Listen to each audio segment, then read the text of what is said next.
Hi, you lazy. Hi. Hi, how are you? Good. Good. How are you? Fine, fine. Thank you.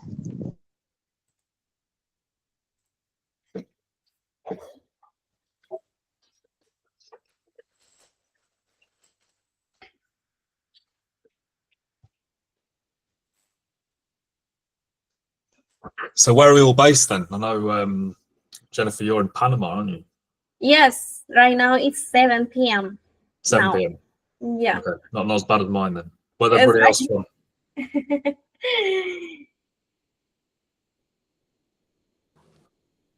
So, Linden, if you want to, what do you say, Tanisha? Sorry. Oh, I thought he said, "Where's everyone else from?" I did. Is that I what? did. Yeah. I was gonna say from Illinois, and it's 6 o'clock here in Chicago. Okay, nice. Nice. Chicago, we have the same time, right, Tanisha? 7 p.m., right? Nope, it's 6 o'clock my time. Oh, okay, Central Yep, Time. I'm Central Standard. Yeah, Central Time, yeah. Okay. Well, Linden, if you want to start, you can go ahead. Sure, go ahead. Yeah, sure. Perfect. Okay. So today I'm going to be, well, title says it all, value of muscle protein synthesis within a holistic weight loss program. So that's essentially the benefits of building muscle, really, and engaging with the resistant training program as an adjunct to a weight loss plan. So the first thing I kind of wanted to go through is the fact that there's a lot of stigma, really, around building muscle. It's kind of getting a bit better, but this is where I used to work. So this is my hometown, Bridlington. So it's right by the seaside. So this is the gym I used to work at. So the whole thing kind of faces the sea and the beach. So right up here, if you can see my mouse, this is where the gym is. So all the treadmills are kind of facing the ocean. So you get a really great kind of lot of natural light in. So it was a really nice place to work. But it's quite different from most gyms because obviously you have a private gym. Most of the people in there are pretty avid fitness enthusiasts, maybe 70–80%. You get a lot of bodybuilders in there, a lot of people who are really kind of into it. Whereas here, anybody could join, but it mainly operated under what we have here in the UK called the exercise referral program. So obviously we have the National Health Service here in the NHS. Basically, what the way the program would work is someone with some sort of health condition. So it could be anything really from type 2 diabetes, cardiovascular disease. It could be someone with an injury. It could be someone, excuse me, recovering from going through cancer rehabilitation, something like that. And alongside being signposted to other professionals like physiotherapists or dietitians, they'd also be sent over to us, where we'd essentially see how we could use exercise to kind of help them along their kind of journey of recovery. So it was quite an interesting place to work because you've got such a huge cross section of people. Obviously, like I said, in a normal commercial gym, you're typically dealing with people who are already really into health and fitness, whereas here you've got just a huge breadth, really. So both young and old. You had a lot of teenagers that are actually referred for kind of anxiety disorders and stuff like that, and we'd see how we could help them. And then we'd get, Bridlington has a very elderly population as well, so we'd get that group and everything in between, really. But the biggest problem that we would face, really, aside from anything else, was getting people to engage in resistance exercise. So obviously I'm going to speak about the benefits, but so we put virtually everybody that came in, unless there was some kind of specific reason that they couldn't engage with it, but we'd try and promote resistance exercise to everybody that came in, but you got a lot of pushback against it. So it's mainly because people thought they were going to look like this, right? So this is Dorian Yates. So he's a bodybuilder from the UK.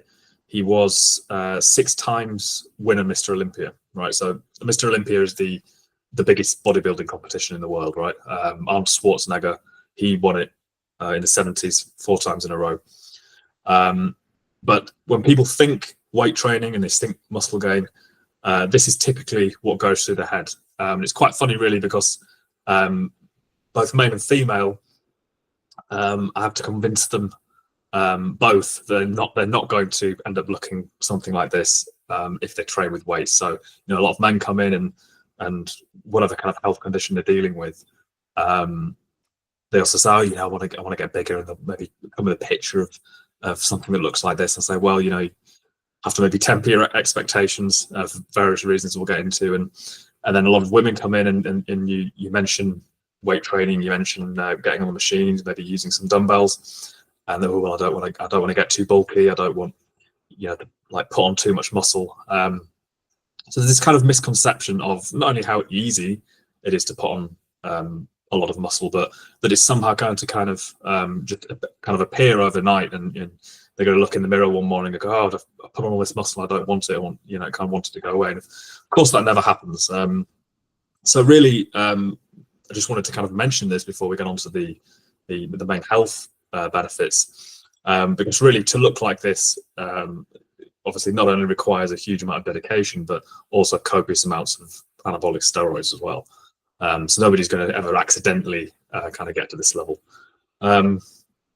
So kind of setting the stage, and how much muscle can you kind of expect to build? So again, this picture here, so you can see on the right here, this was the 2022 Miss Olympia competition. So these were the winner and the runners up, and on the left again we've got Dorian Yates there in the middle against his contemporaries. So this physique is certainly not achievable naturally. Certainly wouldn't happen by accident. The level of leanness and what we call the fat-free mass index, which is kind of essentially the ratio of muscle mass to the rest of the tissues in the body, it's just not something that could ever be achieved through any means naturally, no matter how long you trained. So we're talking about natural weightlifting. We typically say that within sort of 5 years, people have kind of reached their genetic potential if they're training optimally, right? And within that time frame, they can expect to put on, all things gone well, around 9 to 18 kilograms or 20 to 40 pounds of muscle for men, and 5 to 11 kilograms to 12 to 24 pounds for women. So what does that look like?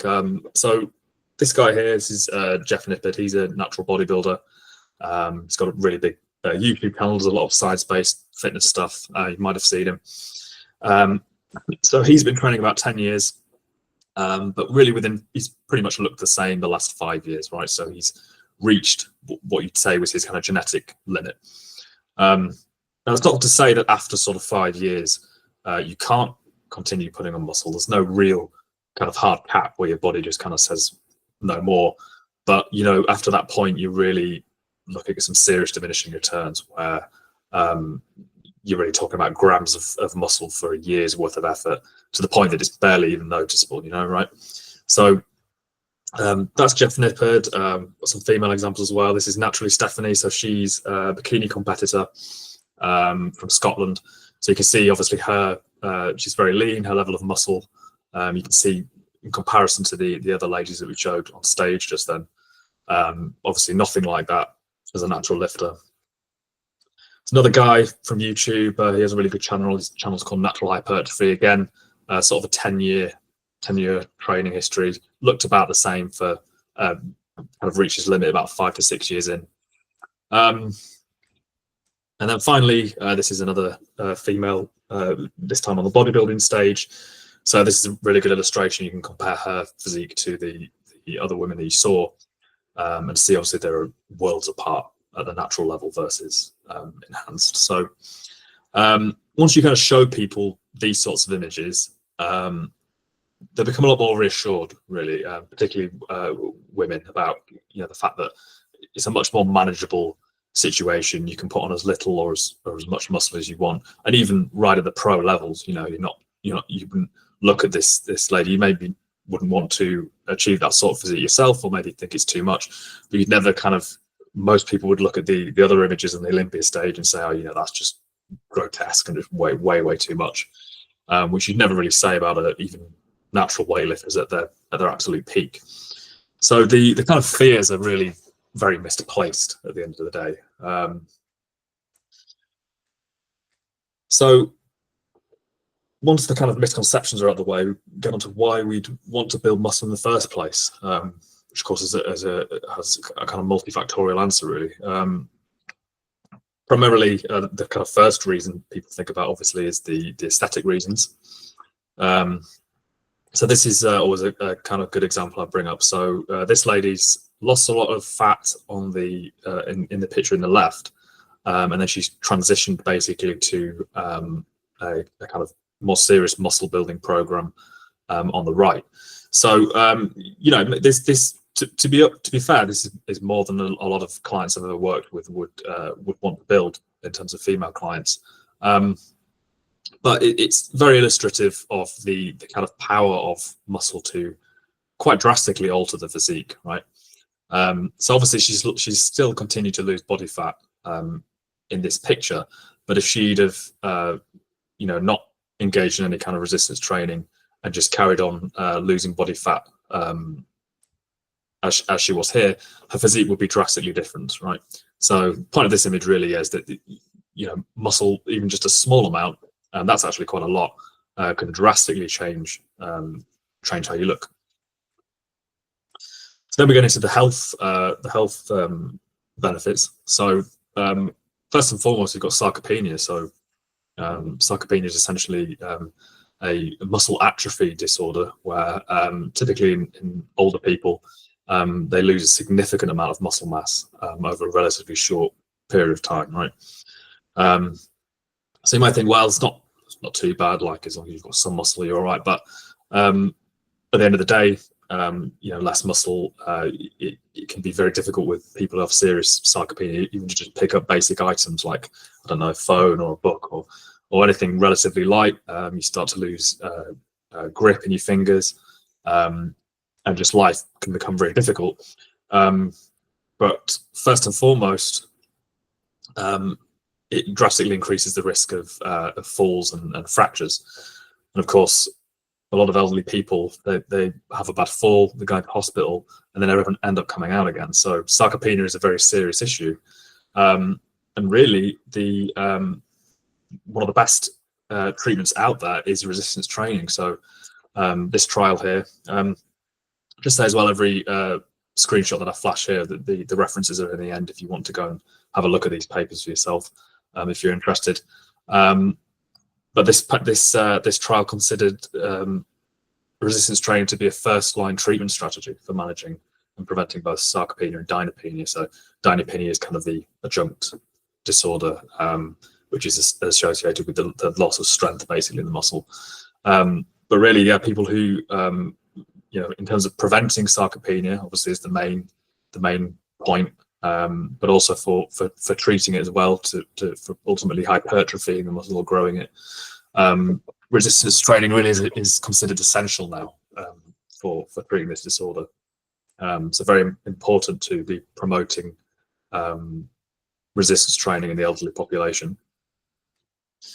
And then obviously we've got the main kind of comorbidities as well. So this meta-analysis was really interesting. So it found that weight training had potential to significantly reduce the risk of 10 of the most common types of cancer. We've got this was an interesting study I found as well a couple of years ago on Alzheimer's. So they found that actually weight training, they believe now, has a neuroprotective effect on the areas of the brain most affected by Alzheimer's, like the hippocampus. So this is not kind of ongoing area of research that's particularly interesting, because we know that aerobic exercise has certain neuroprotective pathways, but until recently it wasn't realized that weight training could have a similar effect, but in a very different way. I think which is some of the most interesting research with resistance training, is that they essentially the mechanisms in which they present these diseases can be vastly different, rather than just lumping general exercise together. So we're getting much more of a separation now in the research. This one was very interesting as well. I initially read this for its the cardiovascular disease reduction, but said then in the abstract there that adults who participate in resistance training have a 15% low risk of all-cause mortality, as well as the 17% low risk of CVD. So that was a kind of a huge finding at the time, and only with approximately 30 to 60 minutes per week of exercise, which is barely anything at all. We've got osteoporosis as well. It kind of goes hand in hand with the benefits of preventing against sarcopenia. So osteoporosis, of course, is the disintegration, hollowing of the inside of the bones. This meta-analysis was an interesting read. It looked at the ability of kind of a typical classic weight training program with high loads, and how it could essentially promote bone mineral density, increase the count of the osteoblasts, the bone cells, not only to prevent again, but to also start to remedy osteoporosis, where many treatments kind of fail in that area. And then finally, just kind of one of my own personal observations, I find that weight training drastically increases program adherence. So when someone's on a fat loss program, they're starting to get a lot of diet fatigue that's kicking in. You've got kind of resistance to a lot of the cardio stuff that becomes very monotonous. There's only so much you can do to kind of make the Stairmaster fun, or the treadmill. Excuse me. But with weight training, you've got so many more avenues for essentially for motivating the client, as we'll get into later with the kind of training techniques. And I've found that once the motivation in the other areas have dropped off a little bit, people really get the bug for weight training when they've been very resistant to the idea in the first place. It's kind of paradigm shift that you see happen a lot with the kind of the hundreds of clients that I've trained. You've got this initial kind of almost detestation of the idea of training with weights, and then eventually people can't get enough of it, and they're always looking to progress more and to add one more rep, add a little bit more weight. But there's just something very intrinsic to the kind of progression style that I think resonates with people. So then there's the question of, how do you actually train for muscle growth? So this is a diagram I drew years ago for a university presentation, but I think it gets the concept across quite well, although it is very simplified. This was essentially my entire degree boiled down into one image. But so essentially, you've got the two kind of key drivers of muscle growth here. So you've got your resistance training program that we'll discuss, and of course the dietary component, which is predominantly protein, as the driving force. And these trigger essentially a protein kinase called mTOR. So essentially what happens here is, when you've got the stimulus, the resistance training, you've got the dietary protein in there. Dietary protein in its most basic form breaks down into amino acids. So there are 9 essential amino acids. They're deemed essential because the body can't make them, so we have to get them from food. And say you have this protein shake, it digests very, very quickly, breaks down into all these little amino acids. So you've got a few of them here: arginine, leucine, valine. They're floating around. mTOR essentially, in a simplistic way, I'm describing it here, but kind of picks those up, starts to trigger the process of DNA transcription. So that's essentially where the amino acids are resynthesized into these kind of long chains down here through the process of transcription and translation, and then they're shuttled over to the muscle cell, to the muscle body, sorry. And then these little cells on the top of the muscle are called satellite cells, and they can essentially donate their nucleus to create a brand new muscle cell, and then that's essentially what makes the the muscle bigger and stronger, right? So that's kind of it in a nutshell. It's an incredibly complex process, far more kind of complex here, but I hope that kind of gets the idea across. So then we've got the kind of the 4 modalities of training. So this is the kind of core idea that's in the forefront of my mind when I'm planning a program for somebody. So first and foremost, you have something called progressive overload. So this is essentially the fundamental driver of progress when you're training with weights. So it's all about increasing difficulty over time. So muscle gain and strength gains, they're an adaptation to a stress, right? So and this is what the kind of concept behind progressive overload. So the idea is fairly simple. So are we kind of familiar with sets and reps and how that works? I kind of assume you are, because that's kind of the foundation. Most people kind of know what a rep is and what a set is. But if you don't, repetition, say you're doing like a barbell squat, got the barbell on your back, do 1 squat, that's 1 single repetition, right? And you string those, a number of repetitions together, and you make a set, okay? So you might do, say, 3 sets of 8 reps on 1 exercise, and then you're done with that exercise. So say if that's the case, then you're doing barbell back squat. You might do your first set of 3 and get 8 reps. Do your second set and you still get 8 reps, but it's a little bit more difficult. You do your third set and you get to the 7th rep and you think, oh, I can't do any more. The form's kind of starting to break down. You rack the weight and you leave it there. So the next day, or well, not necessarily the next day, but you could maybe have a rest day in between. You come back the third day. You do the same thing, but that time you get 3 full sets of 8. So at that point, you can increase the weight, and you've made an adaptation there. You've got that extra rep that you didn't do last week. So now you've got your full 3 sets of 8. Put some weight on there, and you repeat the process. So you can see here we've got load, adapt, add load, adapt, and you go up in a linear fashion like that, pretty much weekly, in each session, and that's essentially the kind of modality of progress over time. And that's how you get stronger. That's how you grow the muscle. So progressive overload is really the kind of fundamental driver there.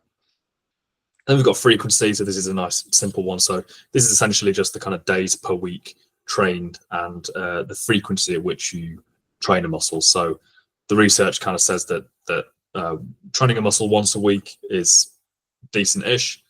Training it twice a week is right around optimal.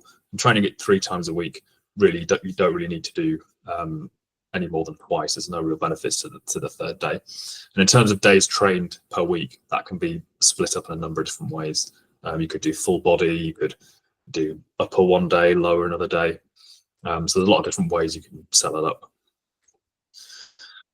So intensity is a third parameter out of the 4. So this is weight lifted relative to the maximum capacity, right? So we've got a concept in weightlifting called 1 rep max. Okay, so that's essentially you load a certain amount of weight on the bar. So you would, again, we'll use the concept of barbell back squat again.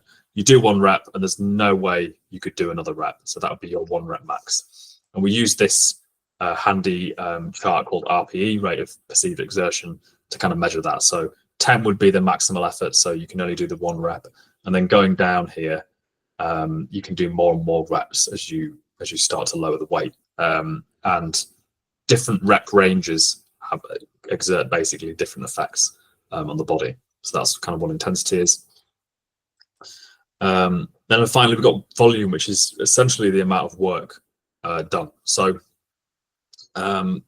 basically, that's looking at how many sets you're doing over the week. So the research essentially says, really, it's pretty clear now, that 10 to 12 sets per muscle group is about optimal for muscle growth. So these are the 4 kind of main parameters that you're looking at when you're designing a program. And then the other stuff really is fitting it around someone's schedule. So just how you're going to kind of segment the days up. But this is kind of the core science behind it.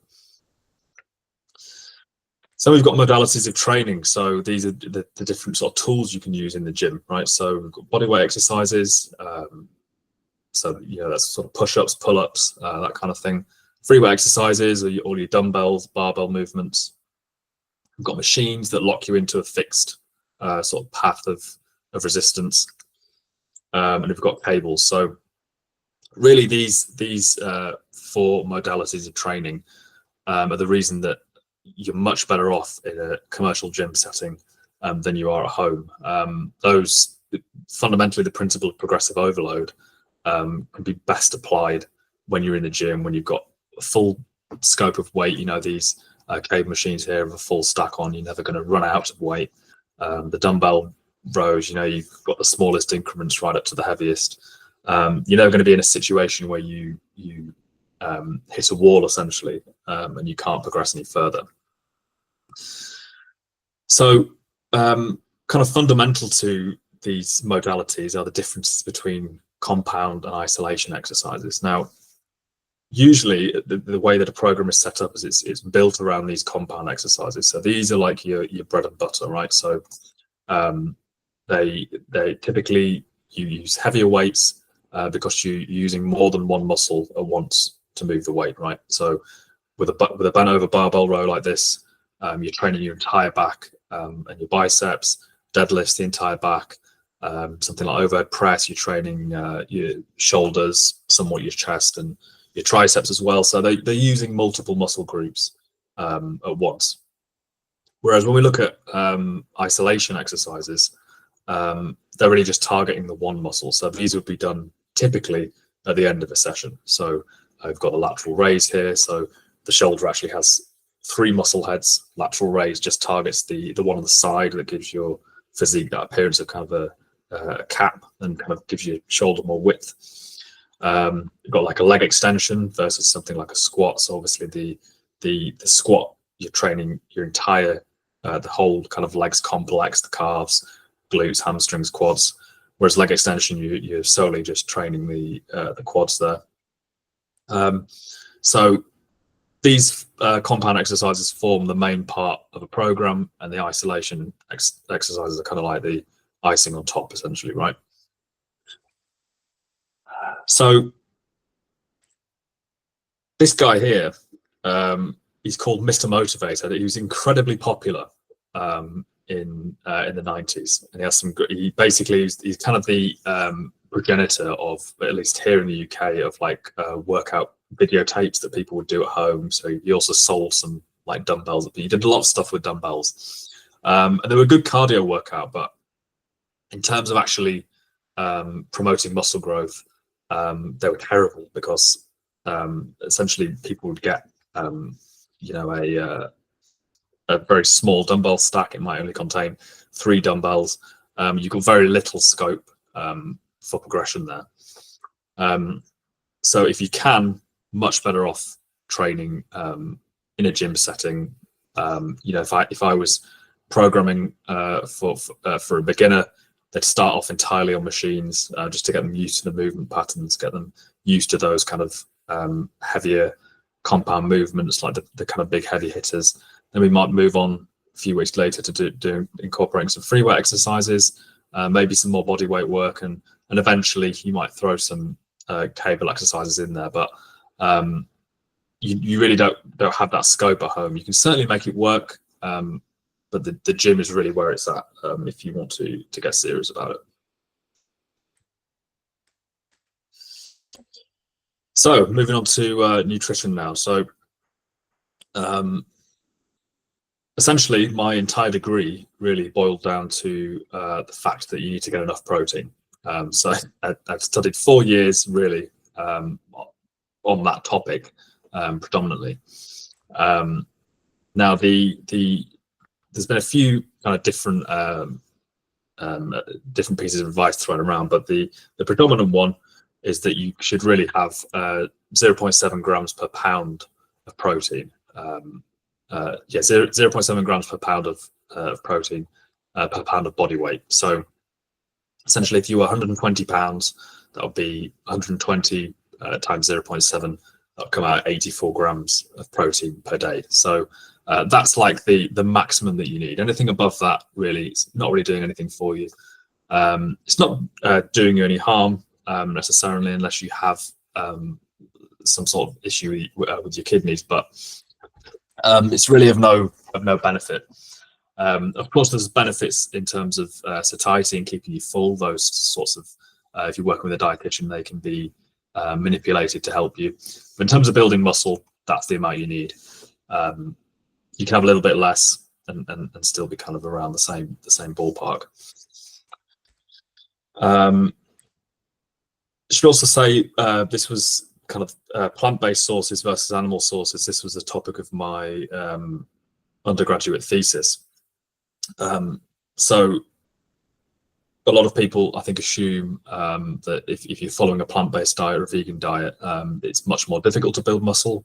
Really not the case.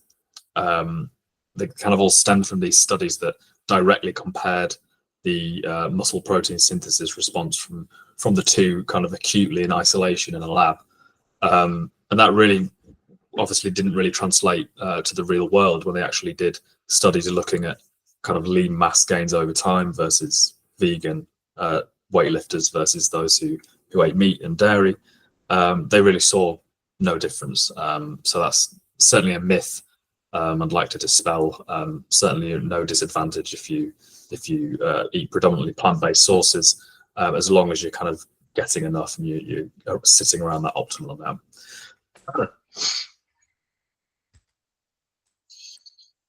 So in terms of sources of protein, we've got a ton of them now. There seems to be more all the time. Obviously, you've got your basic stuff, your dairy products, your meats, fish, eggs, beans, pulses, legumes. They're all great sources, really good for you as well. You've got a lot of protein powders now on the market. It was predominantly whey protein about 15 years ago. Then they introduced soy protein. Now you can get brown rice protein, pea protein, hemp protein. There's an absolute ton on the market. A lot of them taste absolutely horrible. That's the only thing with the vegan diet. If you looking to invest in a good protein powder, they are few and far between. The whey ones taste much better, just similar to a milkshake really. But the pea protein ones are some of the best, but they really do just taste like you're drinking construction sand, essentially. So they haven't really made many advancements in flavors, unfortunately. Other than yet, you've got all your soy products as well, which are great. So all your soy milks, obviously the raw beans, tofu products. So this stuff's called tempeh. So it's a type of solidified wheat gluten, essentially, really high in protein. It's used now for I don't know if you have these where you are, but a lot of vegan chicken shops have popped up, like vegan chicken restaurants, and this forms the basis of it. Basically, they bread it up and they serve it like KFC, essentially. And it does actually taste really good. I don't know if you have this stuff as well where you are. I think this is again predominantly a UK-based company, but this is really interesting. It's called mycoprotein. So it's under the brand name Quorn. They do a ton of different products, essentially as meat substitutes. But it's really high in fiber, so you can see on the packet there, gluten-free, low in saturated fat, really high in protein, actually higher in protein than chicken, and actually has a better amino acid score as well. So it's a higher quality protein than even a lot of the animal sources. So I use this stuff a lot, actually. It's kind of a weird thing. It's actually a type of mushroom, and they grow it in these huge kind of towering vats in East Yorkshire, kind of near where I live. So it's a very weird product. Doesn't sound like it would be tasty, but they take on a lot of the flavor of the dish, like particularly the mince and the pieces there. They're really good. So if you can find those, they're an excellent meat substitute.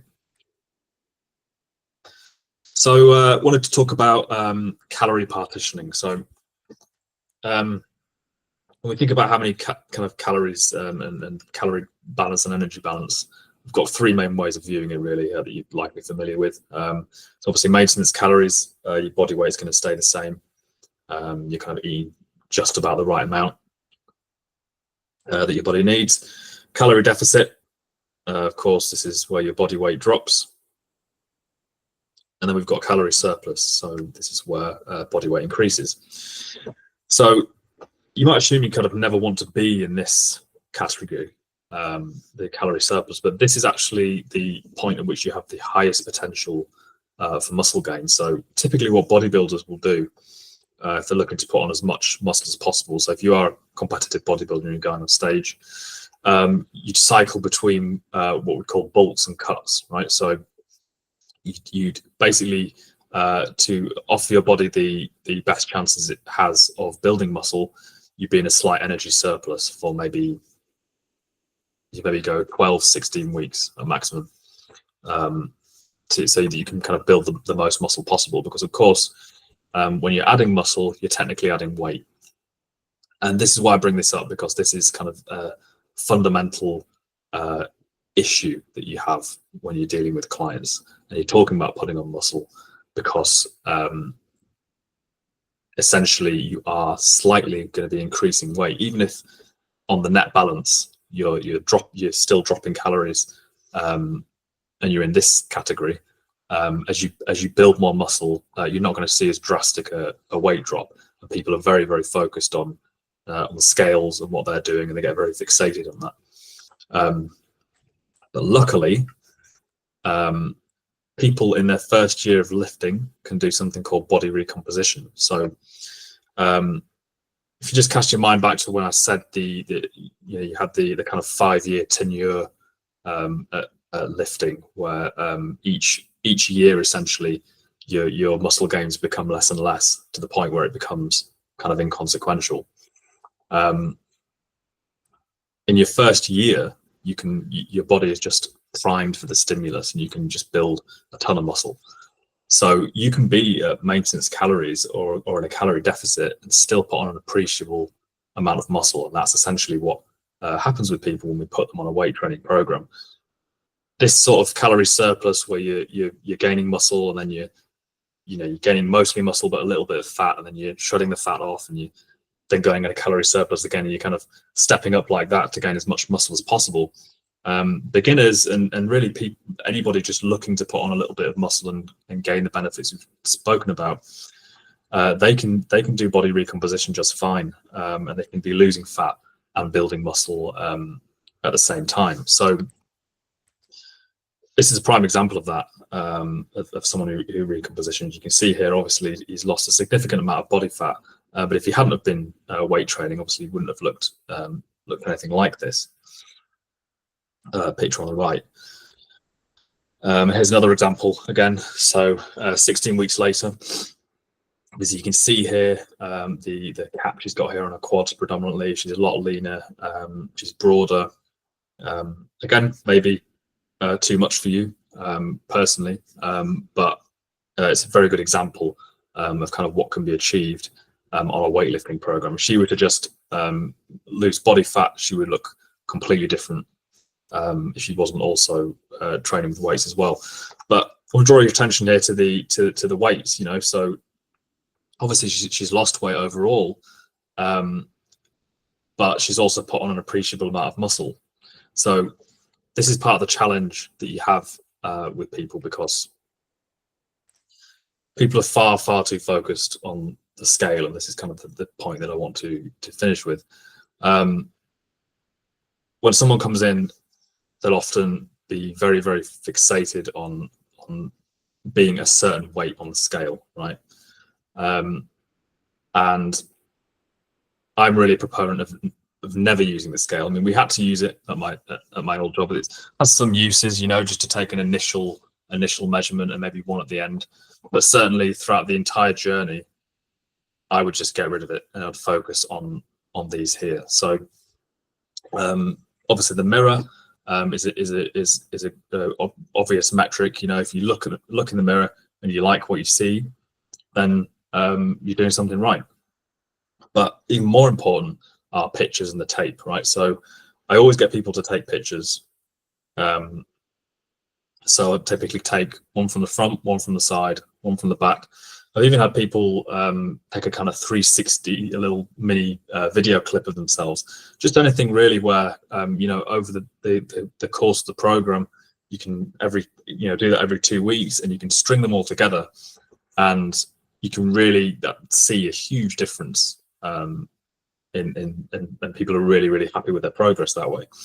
And the tape measure, far more useful than the scale. I mean, if you're building muscle at the same time as you're losing fat, you take a waist measurement, that's guaranteed to be fat loss, isn't it? If that tape's going down, you're losing fat, no doubt. Whereas the scale, there's so much ambiguity to it. You could, if you're looking at kind of, say your goal is to set the goal by me to kind of be losing around 1 to 2 pounds a week. As you're building muscle and as you're losing fat, that needle might not change some weeks, and it might completely throw the client off and demotivate them. Whereas if they're using these other methods, they can see, oh well, like, yeah, so I haven't changed on the scale here, but I know that I'm building muscle, and I know that I'm losing fat because I can visibly see that my waist measurement is different, right? So yeah, I'd really like to see a shift away from the scale and towards kind of what I consider much more useful methods, particularly if you're training with weights, because it can be a lot harder to kind of see the changes. People can stay the same weight for quite a while, and think they're kind of not making any progress if they're just using the scale or they're only looking in the mirror, when in reality their body's changing in quite drastic ways. I've had people that have stayed, actually, they've kind of had an exact 1-to-1 ratio of fat to muscle loss, and they've ended up staying the same weight that they were, and they were desperate to lose weight, but they were incredibly happy with the results in the end. Even though they actually remain the same weight, they just put on a lot of muscle and they'd lost a lot of fat, and they were very happy. So I think there's been a bit of a paradigm shift. I think people are starting to drop the scale, but there certainly needs to be more of an emphasis on that. One, to predominantly get rid of the stigma around building muscle that we talked about at the beginning, but also just to get away from this idea of keeping your eye on that needle on the scale all times as well. So I think that kind of brings me to the end there. These are the list of references if you wanted to have a look at that. So I've got sort of 15 minutes left now. If anybody wants to ask any questions, feel free. Hey, Linden, I want to thank you for sharing such enriching information with us. Really interesting. Really interesting everything that you have shared with us. In my experience, I started doing my workout this month again because January, the last year I started, but I was not giving the follow with the workouts. So now I'm with more discipline for working in my workouts. So I really love to do legs and glute routines. I really love to do it. So for you in this file that you are the experts, could you tell me for you which would be better in the aspect of a squat, on a Smith machine or a free weight squat? What do you think is better for work out? Sure. So really, it's the almost identical movement pattern.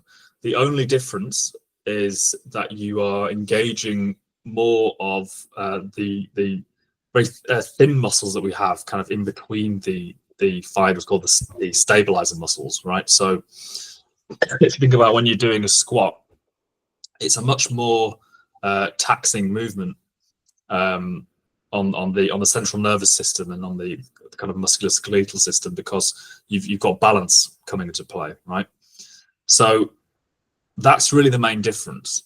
And a lot of people say, oh well, squats are better because fundamentally because you bring more of the stabilizer muscles into it. And it's kind of like, well, in terms of it being a functional exercise, maybe, but in terms of your goal of improving your physique, there's really no difference between the Smith machine and the squats. And I would actually typically program in the Smith machine over the squat, which I know many people would consider kind of sacrilegious.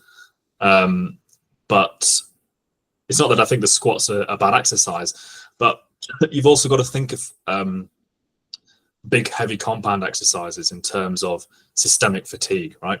So it's the same as something like the deadlift. I very, very rarely program the deadlift in now. It's a great functional movement, but when you have a client that comes in and they're predominantly looking to improve their physique, there are so many exercises that hit those muscles better and aren't as taxing on the central nervous system and allow them to recover quicker. And that's kind of the same thing with the Smith machine and the squat. When you take those stabilizers out, when you take the kind of what you call axial fatigue that you have with stabilizing that kind of bar on your back, I would actually say that the Smith machine is probably better for most people. I think in terms of they'll hit the muscle, in terms of their like stimulus to the muscle, it'll be virtually identical. But in terms of your ability to recover a bit better from it, I would go with the Smith machine. Yeah. Okay, thank you so much for your answer, Linden. Really interesting, No your problem. presentation. Okay, so somebody else wants to share with us, so for Linden, some question that you want to share with us or something specific? Hey, Linden, thanks for the talk. That was great. No problem, thank you. I've got two questions, but I'll just kind of start off with the first one. You know, a lot of our patients don't have access to a gym, whether Sure. it's financial reasons or, you know, they just don't like gyms. Maybe they've got something against gyms for whatever reason. So, you know, a lot of our patients prefer to try to have some other environment, maybe at home, where they can try to do strength training. And obviously, I know you're a big proponent of gyms because of the amount of equipment that's available and that type of thing. But, you know, speak to some of our patients that just, for whatever reason, either don't have access to a gym, they don't want to go to a gym, and they're trying to find that happy medium. What are some, would you advise that they do body weight? Would you advise that they do resistance bands? Would you advise that they have some other kind of equipment, maybe just getting some dumbbells at home? But what kind of equipment do you think someone can do at home if they're not going to go to the gym? Sure. Yeah. I mean, yeah. I kind of didn't want to do dissuade people from doing body weight training and exercise at home. The purpose of the presentation was the focus was really kind of what is optimal from a scientific perspective.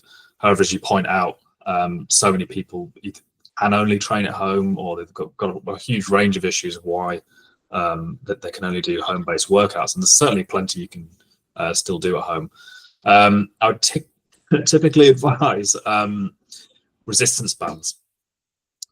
So one of the clients recently, she had a set of resistance bands and a set of dumbbells, and we didn't really program anything in with the dumbbells. So I think resistance bands, they're so versatile. There's so many different exercises you can do with them. Those compound sort of movements that I spoke about before. You know, there's so many different things you can do with those. You can do banded rows. You can even use them for assisted pull-ups. You can do bicep curls if you essentially step on one, and you can kind of curl the resistance bands up like that. And they typically come in a pack of 5 or 6, where you've got a breadth of different resistance profiles. The main issue training at home is the progressive component. Is can you keep progressing over how many weeks it is? Maybe it's 6 weeks, maybe it's 16, whatever the program dictates. Can you keep somebody progressing and moving forward? Because that's ultimately what's going to dictate their progress, and that's ultimately the challenge. Now, I mentioned in the presentation that really the driving force was getting another rep, adding weight, getting another rep, that kind of way of doing it. You can keep adding reps. You can change certain elements of the program to make it harder. But typically, yeah, resistance bands are going to be much more useful in that capacity, because you may only get like a little. Most people only have like a little stack of dumbbells. You quickly outgrow those, whereas you have 6 high quality resistance bands with a huge amount of exercise you can do. That's typically the way to go. You've also got a lot of great bodyweight exercises to do. One I really like is called the Bulgarian split squat. So there's not a lot you can do for legs with resistance bands, unfortunately. But in terms of lower body movements, the Bulgarian split squat is great. You basically kind of have your leg, one leg up on a surface, and you're essentially doing a one-legged squat. It trains the entire complex, the quads, the glutes, hamstrings, calves. So that's a really good exercise. So yeah, anybody that needs to train at home, I think the first port of call, get yourself a decent set of resistance bands, and then you can use those in conjunction with other body weight exercises, and we can figure out a way of progressing much more easily with those. So that's what I'd advise, really. Great. Thank you so much. The other question I had was, what are your thoughts on high intensity interval training in the context of strength training? So let's say someone is, let's say they're trying to be efficient with their workouts. They've only got 30-40 minutes for a workout 3 to 4 times a week. And, they're also trying to burn fat. They're trying to keep their heart rate up because they've read that, there's, if they have their heart rate in a certain target range, they can, for a period of time, they can start, they can get through their glycogen and start burning fat. Yeah. So or the ratio improves. It's more efficient to burn fat. So do you have any thoughts on that? Do you think that's a bunch of hogwash, or you think there's some definitely, do you tell people that if they're trying to do that, that'll work? So, I mean, in terms of a muscle stimulus, high intensity interval training isn't really beneficial, really, for the reasons that I went through when I kind of outlined the 4 kind of key parameters for building muscle. You can't really execute that with high intensity interval training. In terms of the cardiovascular stimulus and getting the heart rate up, all that, I think they're great exercises. I typically don't program them in, however, because it has a propensity to interfere with people's recovery. So if you have, if you pick, so my philosophy on cardio has always been cardio for health, right? So in a holistic program like we do here, where you're working closely with a dietitian and other professionals, the vast majority of your fat loss is going to come from your diet, of course. You've got the muscle building side of it coming from the resistance training, and then you've got the kind of like generalized aerobic training for your health. So low steady state cardio is great for that.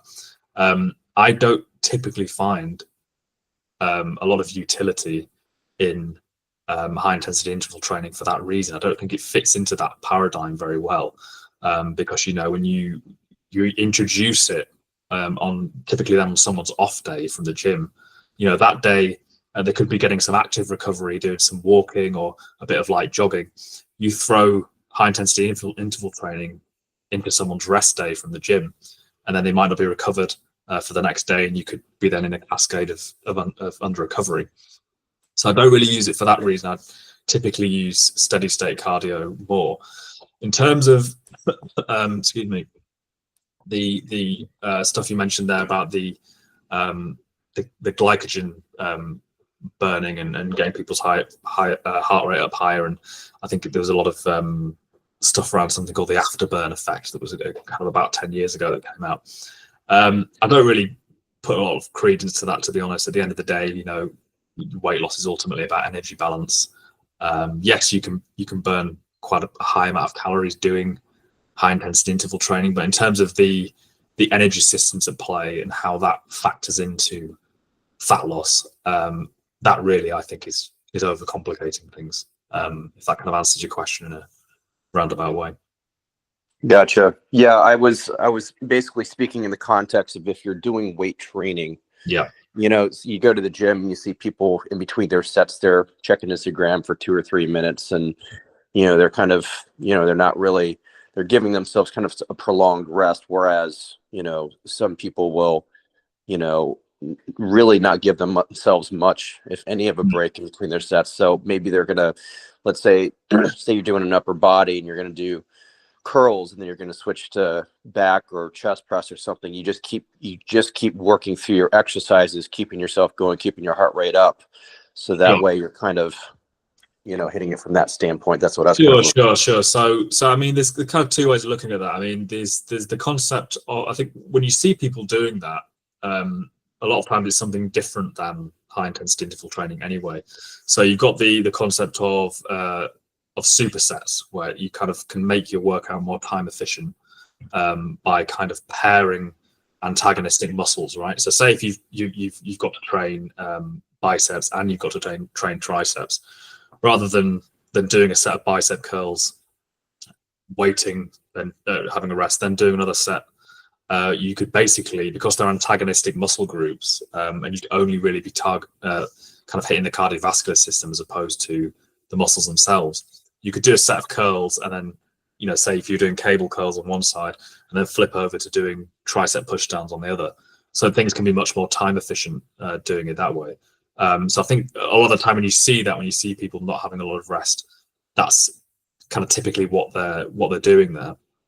If they are doing the other thing and they're trying to kind of, I guess be a kind of jack of all trades, and you're trying to kind of do muscle building exercises and at the same time kind of keep your heart rate up and try and get things kind of done as quickly as possible and burn as many calories as possible. You are just kind of being, I think, jack of all trades, master of none at that point. And there's also kind of on a related note, there's a lot of evidence to suggest that cardio, or particularly intense cardio done after weights, can interfere quite significantly with the anabolic process. So, if you're trying to kind of employ some kind of weightlifting techniques alongside doing HIIT, just doesn't really sit right with me. I think you're better off prioritizing different days, for different things. You can certainly incorporate HIIT training, but I would always do it on a different day. I wouldn't try to kind of do this mad rush trying to kind of keep your heart rate up. As I say, I don't add much credence to the idea really of trying to burn as many calories as possible when you're in the gym. I think really, obviously, the vast majority of your fat loss efforts come from your diet. Cardio is fantastic for your health, and weight training is obviously excellent for the reasons I've explained. And between those three kind of parameters, you try and balance things. That's kind of my philosophy on it anyway. Sounds good. Well, thank you for the thoughtful and insightful responses, Linden. That was very good. No problem. Thank you. So, have we any more questions, or are we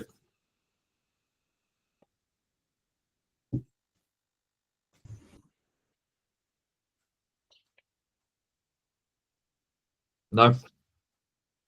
All good. I think everything is clear, Linda. Everything very excellent. Your presentation, I really thank you for that, for sharing with all your knowledge with everything. Very interesting. Thank you. It's my pleasure. Thank you so much. So catch you in the next health session. Sure, I'll have to try and make the other one now. Maybe I've reset my sleep cycle. I'll be able to be awake for the next one. Okay. All right. Have a good night, everyone. Great. Thank you very much, everyone. Cheers. Bye-bye. Bye.